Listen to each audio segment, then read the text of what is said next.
Okay, I'm going to go ahead and, for archival purposes, I'm going to be relaying a video from off of my phone at slightly higher speed than its original duration. Um, this is purely to archive this information. It will be available on the Dude's Locals page, but I want it here so that the people who don't know about this guy or any of the other people that I'm able to follow uh, regarding certain topics, you can hear this. This will be taken down in 1 hour off of his page at its regular speed. I'm playing this on here for the people that don't know. If you are interested in uh, topics or content creators like this gentleman here, leave a comment below and I will go ahead and let you know who it is or whatever. But the thing is that if I link to any of these people's pages, these videos get messed with. And if I link to a channel, that channel gets messed with. So I'm not doing that. So at 1.5 times speed, I like this guy. He makes some real good presentation. He gets right to the point. He's pretty astute. Everything he's saying here is followed up with visual, factual footage, and you can. I believe he spouts out what it is on the video, what his address is for his locals. So try and catch it. Here it is before he gets deleted. Man, what a weekend, huh? Before we expose even more, I gotta show you something. Look at all. Doesn't that just look like something you want your foot in? Oh yeah. Oh yeah. Oh, these are nice. I know. I got my white dad tube socks on. I don't care though. These are comfy. If you guys want to try a pair, you know where to find them. Just click on that link in the description and then use that promo code right there. That one right there. I mean, if you like saving money. Seriously though, I'm not sure I'm going to take these off. Now, how about that weekend, huh? Ooh. So much information out there. It's hard to remember everything we learned. Well, we learned that 17,126 voters voted more than once in a state that was won by less than 11,000 votes. That sounds fishy. We also learned that in the 4 weeks leading up to the election, 95% of absentee ballot voters had legible signatures. But in the 4 days immediately following the election, 95% of voters had ineligible signatures. That's real fishy. We also learned that ballot envelopes that had a verified approved stamp on them that were supposed to be stamped by humans somehow got layered behind the triangle on the signature line. Yeah, smells fishy. We learned that nearly 5,300 people voted in more than one county, and we learned that some people are going to be looking for some new underwear. I know which account did it. It was the EMS admin account. If you reflect back to what I just said about the lack of accountability of assigning that username to an individual, it now becomes extremely difficult to prove who did it. Now, luckily, we happen to have some historical data from the MTech video feeds. And so we leverage that data to backtrack and align these times. And we have captured screenshots of Maricopa County people at the keyboards during those time periods. Okay? You guys figured for plausible deniability that you all needed one password, but you didn't think about the security cameras when logging into those computers? Yeah, not good. Got a little sloppy there, huh? It's a bit of an oversight, don't you think? Yeah. All in all, that we learned from that Arizona audit is that together over 50,000 of those ballots are highly in question, to say the least, and worthy of decertification. We learned that 85,673 election-related files were deleted between October 28th and November 5th, and from the election management system drive, we learned that over 1 million related files were deleted from the 1st of November 2020 to the 16th of March 2021. And we also learned this. Again, the goal here is election integrity and making sure our citizens have faith in the process. So as we wrap this up, what are our next steps? Where do we go from here? And I think there's legislation, and I think there's law enforcement that needs to be involved. I look forward to working with my colleagues and with the Attorney General in any way to resolve these issues. That's my favorite part, law enforcement. Now, I'm not going to get into the politics of that report about what's happened since then in this video. There'll be plenty of time for that. I want to focus on one of the ways we got here. How did we get here? Who's running our elections? According to one of the biggest stories in this entire process that broke on the same day, all signs point to Dominion voting systems. The rest of this story is in my opinion. This is going to be the title.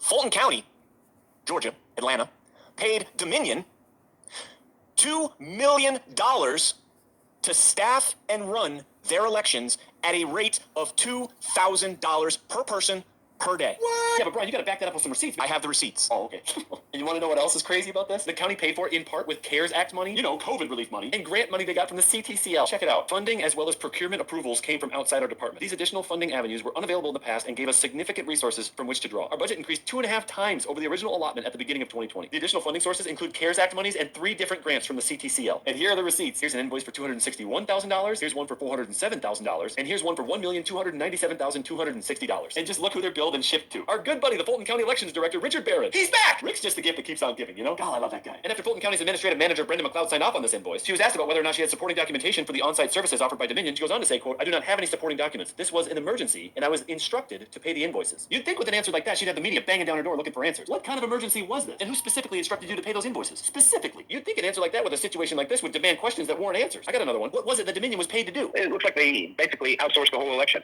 the whole process from buying the machines, testing the machines, installing the machines, doing the logic and accuracy testing before the election, and then ran the election. And there's even reason to believe that they helped with the audit that the machines should have had nothing to do with. Whoa. Hey, anybody in the media want to ask some questions? Can I ask a couple more? Were these only on-site Dominion workers? Did any of them work remotely? Was Rick Barron in charge of the distribution of the money that was billed and shipped to him? Is there a paper trail for that money? Does he have documentation of that money and where it went? Who else knew about these invoices? Did the Fulton County Board of Commissioners know about this? Did the Secretary of State's office know about this? Did the Secretary of State's counsel, Ryan Germany, know about this? Because Rick Barron is an employee of Fulton County and he's in charge of the elections. Who within Dominion set this up? Who negotiated the contract between the county and Dominion? Were there multiple people within Dominion in contact with Rick Barron or anybody else within the Fulton County government? Are there any email correspondence between Fulton County and Dominion? If so, how far in advance was this agreement made? Who were these Dominion employees overseeing? Was there any election official working either before or after election day that knew about this? Were they instructed to do something as well? If the Dominion employees were working day of, did they need that proxy there for connection purposes? If they were working remotely, how did they access the machines? What were the names of those Dominion employees? And what were these employees' backgrounds? Were they IT experts? Do they have experience in computer forensics? Do they have background in software programming? You know, just a few questions. But the biggest question of them all, did this only happen in Georgia? Did this span to any other state? According to the former Maricopa County recorder who's now running for the Secretary of State, Adrian Fontes, no. And it hasn't been for a long time. Maricopa County has been a Dominion County for a long, long time. And in 1996, Helen Purcell entered into the biggest contract that Dominion had had. And it grew into such a big contract that Dominion had offices inside the ballot tabulation center and 2 full-time employees who worked out of the county facility all the time, 305 days a year. That was their That's how big of a customer Maricopa County has been to Dominion Election Services for decades. 2 full-time employees, you say. Had offices in the county facility all year round for decades. Okay, but don't just take corrupt Adrian Fontes' word for it. Take it from Maricopa County's Elections Day and Emergency Voting Director of Elections, Scott Jarrett, as asked by Board of Supervisor Bill Gates. First of all, were there Dominion personnel who were at the elections department able to move about freely? Can you speak to that? Because that's another thing that I've heard about. Yes, there were Dominion employees working in our tabulation center. And I equate Dominion, they are the subject matter experts. I value that partnership, this contractual relationship. And that is the case with Dominion. These individuals know the software better than us.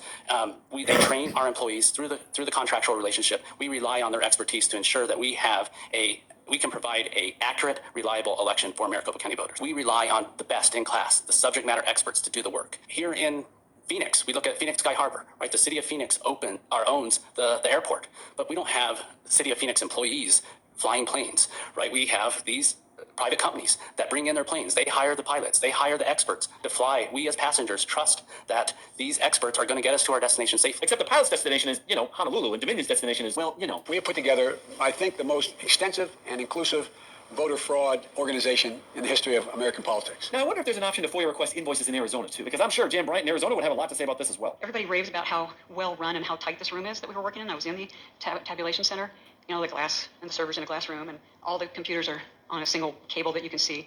None of that matters because 2 things. One, Dominion employees were the only ones that were running any of that equipment. And I was in the tabulation center 6 different days, day and night shifts. And no county employees, no IT people, no one else was touching any of the software. They did all the training for the adjudicators. They ran all the reports. And so, and I brought that up on my very first day in the room. I said, this doesn't seem right. As a person with my background, never in a million years would I turn my company's most important thing over to someone else. And there's only 2 guys. And they had the whole control of everything.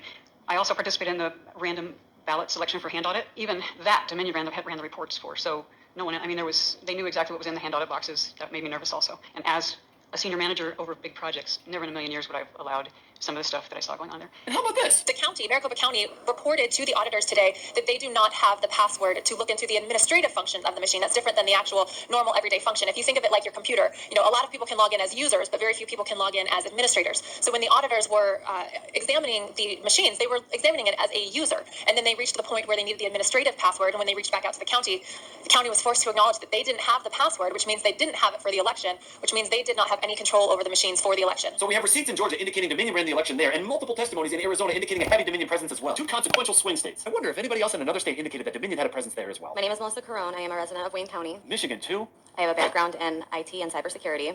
I was contracted by PDS staffing to work with Dominion Voting Systems, assisting with IT at the TCF Center. What I witnessed at the TCF Center was complete fraud. The whole 27 hours I was there, there was batches of ballots being ran through the tabulating machines numerous times, being counted 8 to 10 times. I watched this with my own eyes. I was there to assist with IT. These people on night shift, I had 4 people on night shift that I've known. One of them I've known for over 20 years. He approached me and said he had absolutely 0 training whatsoever, contradicting 100% what Daniel Baxter claims, that they had so much training. There was not a single ballot the whole night, the whole 27 hours I was there, that I saw that was for Donald Trump, not one, not a single ballot. That is scary. Running batches of ballots through the tabulators countless times without discarding them first. Instead of discarding, They were just rescanning, counting ballots 9 to 10 times. So they were counting the same ballot, the same vote, 9 or 10 times? Yes, sir. How many times did you observe that? These machines would jam 2 to 3 times an hour each machine. There were approximately 22 to 24 tabulating machines in the TCF Center. I said, we have a severe problem here. Nick, Autonomous, which is a part owner of Dominion. And he said, Melissa, I don't want to hear that we have a problem. He said, we are here to assist with IT. We are not here to run their election. At that point, I was just really frustrated and upset. I could tell what was going on. I knew what was going on at that point. What was going on? He was in on it. They were all in on it. You know what?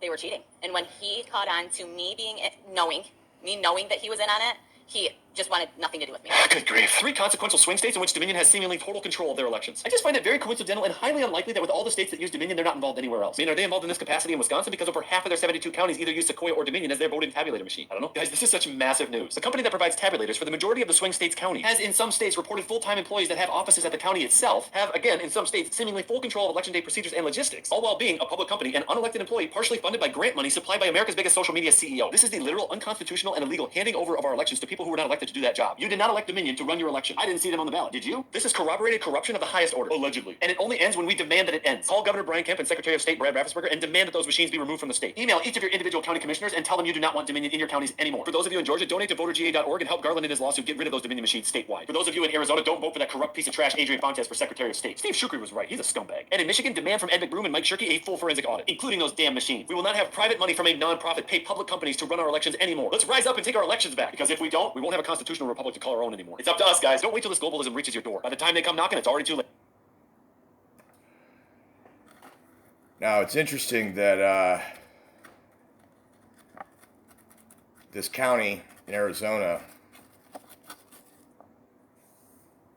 their board of supervisors for the election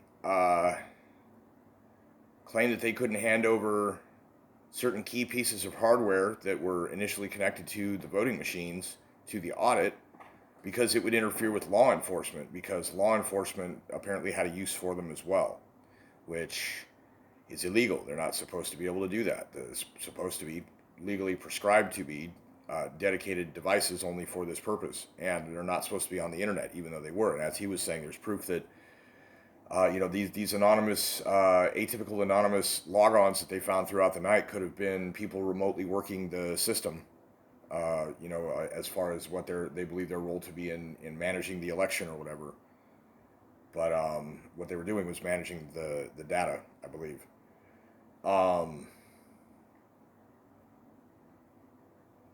The county that this is happening in with their law enforcement, the sheriff of that county, that is a big election.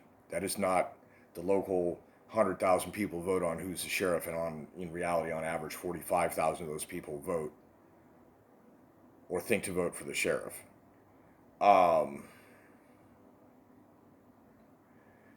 That election, that race for that sheriff's department is a big money race. They receive a lot of donations. There's a lot of advertising.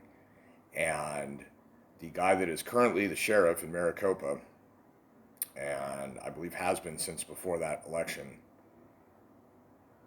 in a place where they're saying it looks like this is the way they've been running it forever, is funded by a billionaire hedge fund manager with a history of destabilizing countries by doing exactly this. And his goal seems more to be to destabilize so that other people who pay him to destabilize can find ways to profit, but it's possible that it's being used in a mercenary fashion to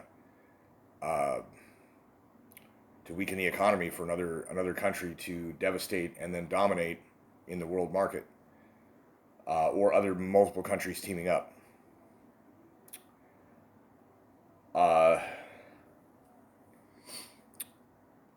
It has been confirmed, the numbers that the mainstream media have been talking about, saying, see, they proved that Biden won, and the votes were even a little bit wider of a margin than we thought.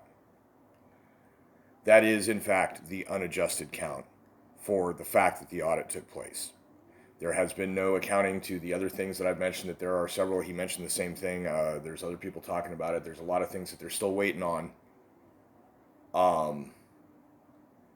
to complete the audit. Once the audit is complete, then they can apply the audit to the data and potentially project what a real outcome from the legit ballots would look like. It would be nice to have that number, because at this point it is so corrupt. They need to do that, or there can be no trust. Even if they can't change the results, they need to get what the real result is, even if the real result is different from what the official result was, because the basic upshot is the number that the news is citing from this early report, which is confirmed by the final report, is that when they hand counted the ballots, that's what they said. There was no accounting for whether or not the ballots that were being counted were legitimate, which means if the sheet's in place, it's in place in that stack of ballots, and that's what the count says. So now that the audit's almost complete, once the audit is complete, they can seek to remove the cheat from the ballots and then recount the ballots. A fair count. If your election process does not contain a fair count, you do not have an election. That is it. That is it. That is the bottom line.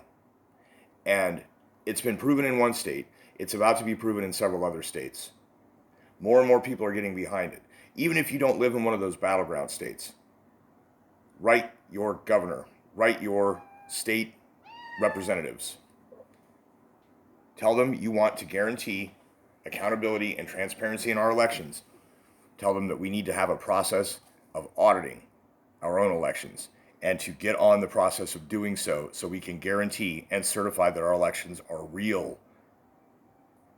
Because if our elections are not real, we don't live in a democracy. We don't live in a republic. There is no choice in the matter.